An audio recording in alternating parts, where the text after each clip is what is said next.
ચાલો આજે એક જબરદસ્ત સફર પર નીકળીએ, સમયમાં હજારો વર્ષ પાછા જઈને. આપણે માનવ ઇતિહાસના એ સૌથી મોટા બદલાવને સમજવાની કોશિશ કરીશું, જેણે આપણને ભટકતા જીવનમાંથી એક જગ્યાએ સ્થિર થતા શીખવ્યો. આ એ સફર છે જેણે આપણી દુનિયાનો નકશો જ બદલી નાખ્યો. તો ચાલો આ રોમાંચક પ્રવાસ શરૂ કરીએ. પણ આ સફર શરૂ કરતા પહેલા એક સવાલ. જરા આંખો બંધ કરીને કલ્પના કરો. હજારો વર્ષ પહેલાંનો સમય, જ્યારે કોઈ શહેર નહોતા, કોઈ ગામ નહોતા, પાકા મકાનો નહોતા, ત્યારે માણસનું જીવન કેવું હશે? આ એક સવાલ જ આપણી આખી વાતચીતનો પાયો છે. એ સવાલનો જવાબ આપણને આ પથ્થરના ઓજારોમાંથી મળે છે.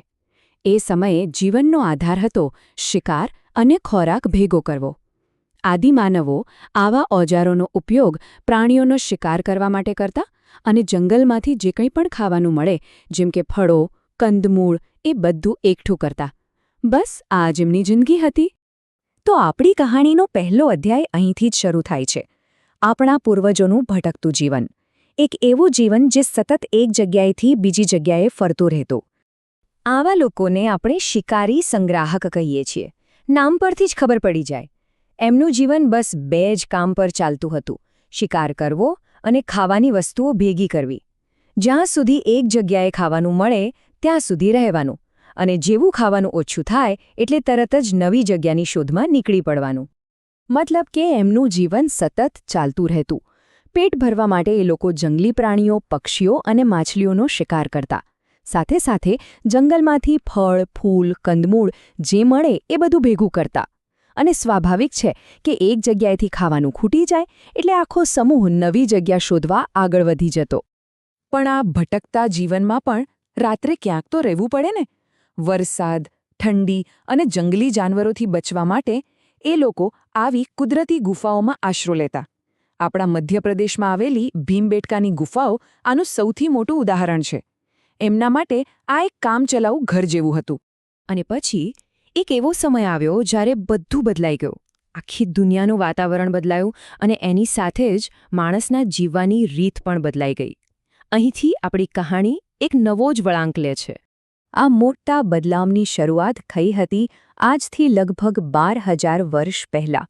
આ એ સમય હતો જ્યારે પૃથ્વી પરથી છેલ્લો હિમયુગ એટલે કે આઇસ એજ ખતમ થઈ રહ્યો હતો અને ધીમે ધીમે વાતાવરણમાં ગરમી વધવા લાગી હતી. તો થયું શું? જુઓ, આ એક ચેઇન રિએક્શન જેવું હતું. સૌથી પહેલાં વાતાવરણ ગરમ થયું. એના કારણે બરફ પીગળ્યો અને વિશાળ ઘાસના મેદાનો બન્યા. અને જ્યાં ઘાસ હોય ત્યાં ઘાસ ખાનારા પ્રાણીઓ તો આવે જ. એટલે કે હરણ, ઘેટાં અને બકરી જેવા પ્રાણીઓની સંખ્યામાં જબરદસ્ત વધારો થયો. અને આ બદલાયેલા વાતાવરણે જ માનવ ઇતિહાસની સૌથી મોટી ક્રાંતિ માટેનો દરવાજો ખોલી નાખ્યો.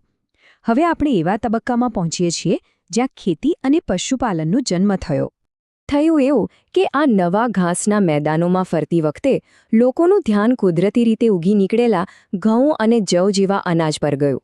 એમને સમજાયું કે આ દાણા તો ખાવાનો એક બહુ સારો અને ટકી રહે એવો સ્ત્રોત છે.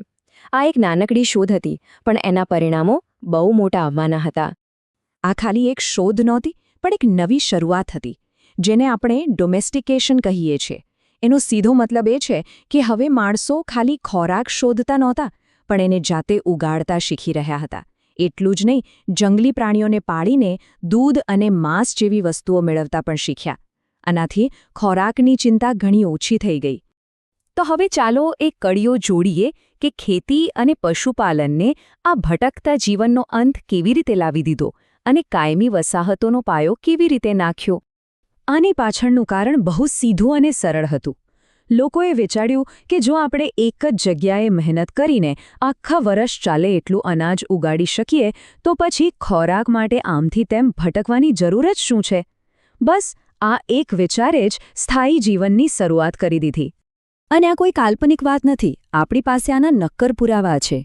જેમ કે અત્યારના પાકિસ્તાનમાં આવેલી મહેરગઢ નામની જગ્યા. ત્યાં ખોદકામ કરતા ઘઉં, જવના દાણા મળ્યા છે. સાથે સાથે ઘેટાં, બકરા અને ગાય-ભેંસ જેવા પ્રાણીઓના હાડકાં પણ મળ્યા છે. આના પરથી સાબિત થાય છે કે એ લોકો ખેતી અને પશુપાલન બંને કરતા હતા.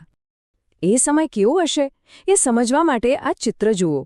આ મહેરગઢના એક ઘરનું કાલ્પનિક ચિત્ર છે. આ કોઈ કામચલાઉ ઝૂંપડી નથી, પણ એક કાયમી રહેઠાણ છે. અહીંથી જ ગામડા વસવાની શરૂઆત થઈ. તો ચાલો હવે આ ચર્ચાના અંત તરફ જઈએ અને સમજીએ કે આ મોટા બદલાવનો વારસો શું છે અને એની આપણા જીવન પર આજે પણ કેવી અસર છે. આ આખા બદલાવને સમજવા માટે આપણે બે જીવનશૈલીની સરખામણી કરી શકીએ. એક બાજુ હતું ભટકતું જીવન, જ્યાં ખોરાકની કોઈ ગેરંટી નહોતી, કાયમી ઘર નહોતું, અને બીજી બાજુ આવ્યું સ્થાયી જીવન, જ્યાં ખોરાકનો પુરવઠો નિશ્ચિત હતો, કાયમી ઘર હતા અને લોકો મોટા સમુદાયમાં રહેવા લાગ્યા.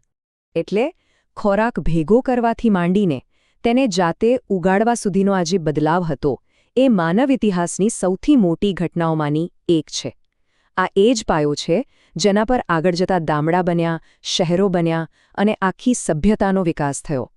આપણે આજે જે દુનિયામાં રહીએ છીએ એના મૂળ આ જ ક્રાંતિમાં છે. અને અંતમાં એક વિચારવા જેવો સવાલ. ક્યારેક વિચારજો કે જો માણસે ખેતી કરવાનું ક્યારેય ન શીખ્યો હોત અને આપણે હંમેશા શિકારી સંગ્રાહક જ રહ્યા હોત, તો આજે આપણી દુનિયા, આપણું જીવન કેવું હોત? આ સવાલ સાથે જ આજની વાત અહીં પૂરી કરીએ છીએ.